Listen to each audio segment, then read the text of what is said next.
লবণ দিতে আছেন না নাকি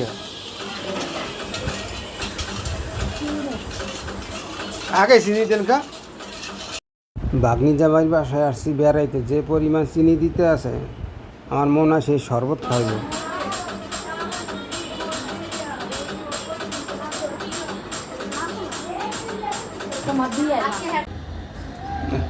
তো ভালোই বানাইতেছেন, পাতিল হয়ে গেছে বড়।